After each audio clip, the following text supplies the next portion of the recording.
ไปเขาเอาเงินซื้อว่ารถราเอาไว้หน้าใบหัวไปจำนองแลกสินเสือเอาซื้อรถซื้อเรือให้ลูกชายขี่สิ่งอยู่กลางบ้านอยากไล่หัวหน่อยพันผ้าไปรมหลอกเพ่พังเป็นตาได้หาเงินซอมเกือบตายย้อนลูกชายพารถโรเลยเป็นเมีย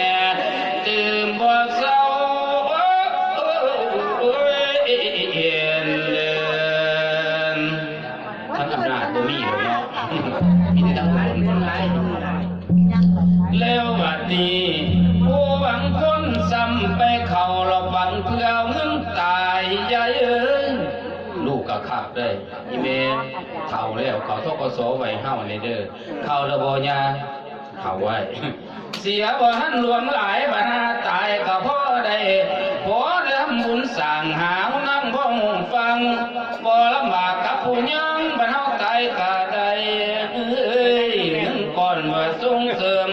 นี่คือกบุญของเขาพ่อกสคุณเสริมทร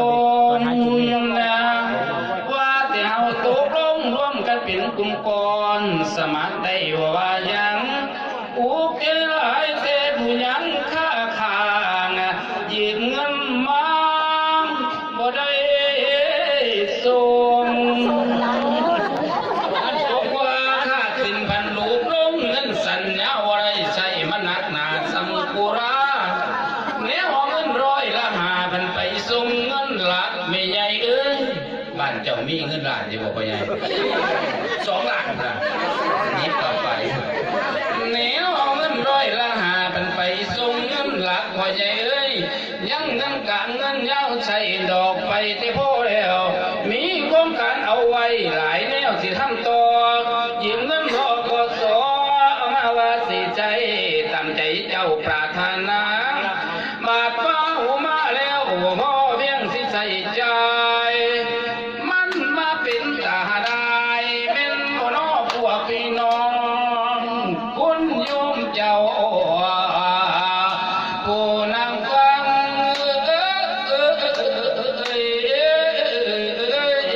เห็นเด่นว่าเล่นไปหูจังโอ้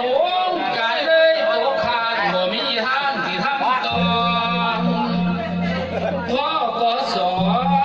ก็เลยสิกลายเป็นท่อกสกสมีแต่ยืมอยู่เรื่อยแนวสิได้แม่นบ่มี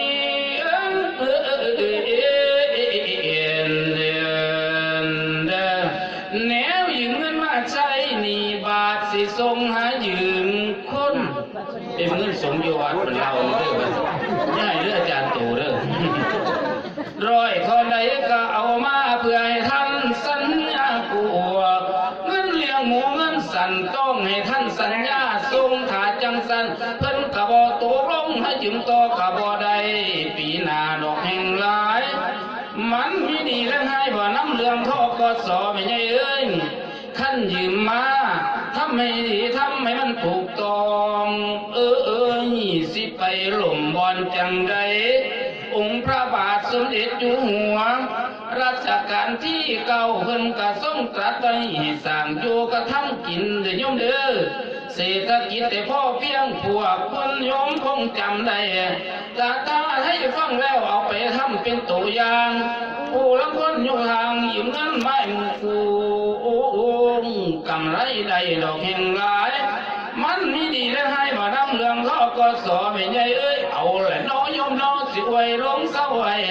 ถ้าสนใจละแด่ทกสจงฟังไม่มือนี้ขอลาไปงานบ้านไม่มีอยู่ข้างหน้าสัทธาเจ้าเพิ่นสิของท้องแผ่นน้องเป็นลูกท้องแผ่นนะตีสามคนเลยบอกไปทุกทีเพราะยังไงเป็นน้ำเจ้าแล้วเสียหลาย ปี60ผ่านไปเสนียดจันใดแล้วมันกลับหายปีใหม่ปี61พอกพุ่นหนุนคืนเบิดหนีทกศเด้อยาเด้อ